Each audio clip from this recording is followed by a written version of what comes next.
So, hello mga kasayan. Dito itutur ko nga sa inyo yung mga kubo. Mag-uumpisa nga pala tayo sa pahuli dito sa number 5 hanggang sa number 4. Kasi naman, nasa pahuli kami dumaan. Aba, teka lang. Pero bago ang lahat, huwag niyo munang kalimutang suportahan ang aking vlog dito lang sa Sayami Vlog. Kaya palambing naman po maki-like and share. Paka-subscribe na rin po dito sa aking YouTube channel. At ayun na nga, kung makikita niyo sa mini art na to, nandito nakasulat ang Kukulunay Festival. Aba, makikifiesta naman tayo syempre.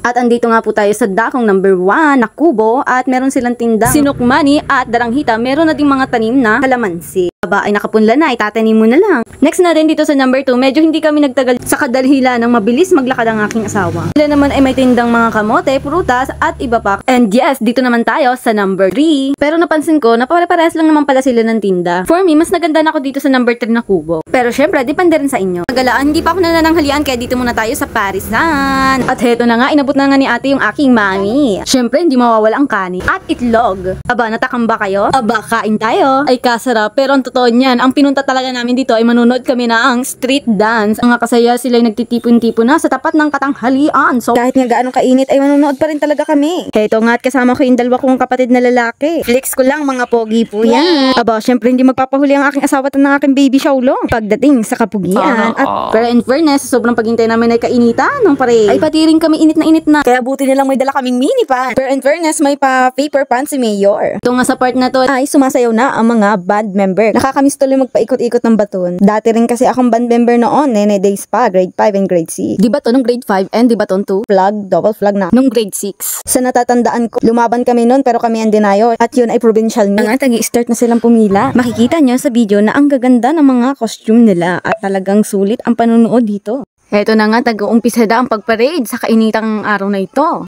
Pero kung mapapansin nyo, kahit napakainit ay lahat naman ay nakangiti at mga excited at mga masasayang ngiti ang kanilang ipinapakita sa mga tao. So paano ba yan? For the record, video muna ako at moment nila muna ang uunahin ko. Sana ay pagpasensya nyo ang aking video dahil nasa likod lang talaga ako at napakaraming tao ang hirap sumingit.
Anyway, pasingit muna. Nagulat ako dahil sumama yung asawa ko. Sasabay daw siya kasi nakakulay black din siya. Naalala ko rin, naka-black din nga pala ako.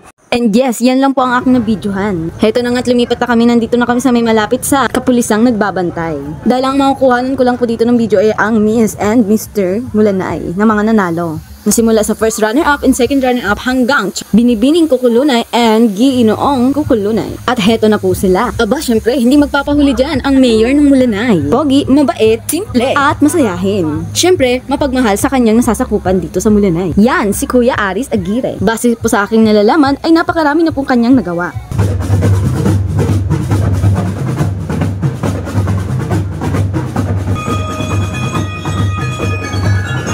So paano ba yan? Hanggang dito na lang po ang aking vlog dahil napakahaba na rin po at hindi na rin po gaano magandang mag-video dahil palubat na rin po ang aking cellphone. Ay hanggang dito na lang din po tayo kaya wag niyo nang kalimutan mag-like and share. Follow na lang po ako sa FB and sa YT ko. Ito nga po pala ang Sayami Vlog and thank you for the watching. Salamat po sa panunood.